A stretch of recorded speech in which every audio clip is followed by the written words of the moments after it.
A long, long time ago, in the Highlands of Scotland, there lived a Scottish king and queen.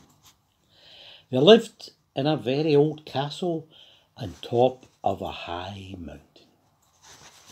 The queen wakened up one morning to find she could not speak. As hard as she tried, no words would come out of her mouth. The king was very worried when he found that his queen could not say even one word. He sent for the royal doctor, but even he could not help. He sent out all his knights to find anyone in the kingdom who could help make the queen talk again.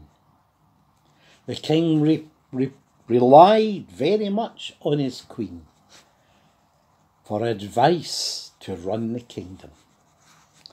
After many weeks, one knight returned with a very old man who had very long white hair and very, very bushy eyebrows.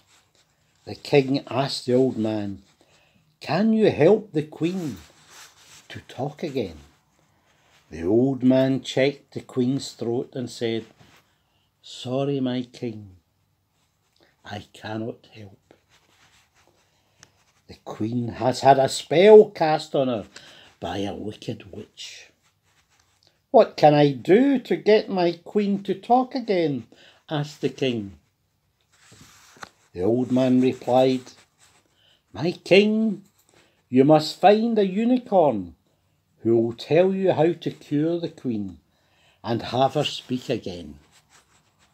The king said, "I will send all my knights all over the kingdom to find a unicorn."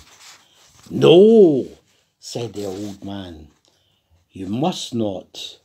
You must go on your own to find the unicorn and to cure and break the spell." The old man took a compass out of his bag and gave it to the king. The king looked at the compass and asked the old man, "How will this help me find a unicorn?"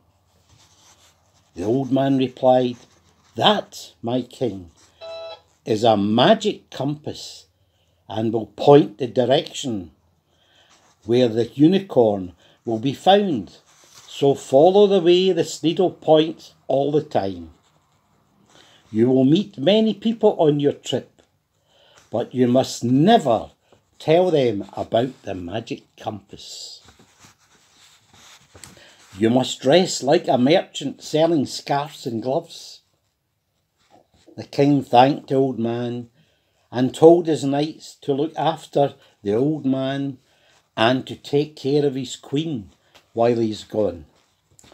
So the king set out on his journey to find the unicorn on his own.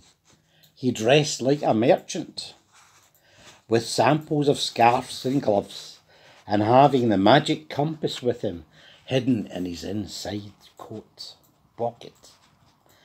The old man said he could take his horse with him to help him on his way. After travelling several miles, he met a young man looking after some sheep. The young man asked him who he was, and the king replied he was a merchant selling scarves and gloves. After looking at them, the young man bought a pair of gloves from the king. The king thanked the young man for his purchase and set off again on his journey. After travelling many more miles, it was starting to get very dark. The king noticed a tavern in the distance and decided to spend the night there, and he would set off again in the morning after having a good rest. In the morning, he got up on his horse and rode out again. This was now day 2 of his journey, so he checked the magic compass to see that he was still in the right direction and quickly put it back in his pocket. After many more miles, there was an old lady gathering some broken branches of wood from the ground. As he got nearer, she looked up at him. Oh, she was so ugly that he nearly fell off his horse with fright. Oh! Can I help you? Asked the old lady. No, thank you, said the king. I know where I'm going. The old lady looked so very cold, he handed down some gloves and a scarf. And the old lady said, Bless you, sir, so much thank you. May you have a safe journey, sir. The king travelled over many mountains on his journey, always following the magic compass's direction, until he came to a very beautiful valley with many flowers and some beautiful, beautiful colours. And it was beautiful, bright green grass with a high waterfall running down into the valley. What a beautiful place this is, thought the king. There by the waterfall was a unicorn with his bright white horn in the middle of his head like a shining pearl. What a wonderful animal, so big and glowing in the bright sun. The king approached the unicorn, and as he did, it turned round and looked straight at him. What do you seek? Asked the unicorn. I seek your help to make the queen get their voice back, answered the king. Well, your majesty, take the 2 jars you see by the waterfall and fill them with water. This the king did. Then the unicorn dipped his white horn into both jars. That will cure the queen. When she drinks the water from one jar, the unicorn said, her throat and her voice will return. The unicorn told the king never to tell anyone that he had 2 jars of water. The king thanked the unicorn for his help and started off in his journey back to the castle and his wife, the queen. As he rode out of the beautiful valley, he looked back to see the unicorn had gone. On the queen went for several miles over many mountains and eventually saw a small house in the distance. He thought he could maybe spend the night there to rest. As he stopped outside the small house, a very beautiful young lady came out and asked, Can I help you, sir?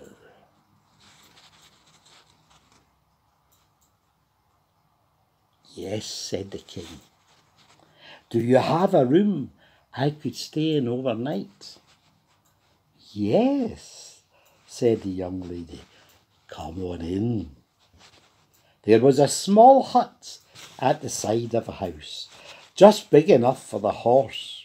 So the king put his horse in the hut and then thought, I must not keep the 2 jars of water together. So he put one in his horse's saddlebag. There was a small pocket in the saddlebag and it fitted in nicely. And then put his other jar in his coat pocket. Perfect, he thought. At that, the young lady waved him into the house. In you come, sir, she said. I will make you something to eat. After having a big meal, the king felt very tired and went off to bed. In the morning, as he was about to leave, he thought, I must check my pockets and see the jar still there. The jar had gone. Oh, he thought, where's the jar gone? At this, the young lady said, Is this what you're looking for? The king looked at the young lady, and in her hand she held the jar. The king thought, oh, no, no, no. And then the young lady said, I am the witch who cast the spell on your wife, my king. She then smashed the jar onto the floor. Some of the water ran all over the floor, but here some ran into her shoes. Suddenly she started to age and screamed with pain. The water from the jar was killing her. And eventually she landed dead onto the floor. The king ran out the house, got on his horse and rode off at speed. He now knew why the uniform had given him 2 jars of water. On the way back to the castle, he met the old lady again. Hello, my king, she said. You knew who I was, said the king. Yes, said the old lady.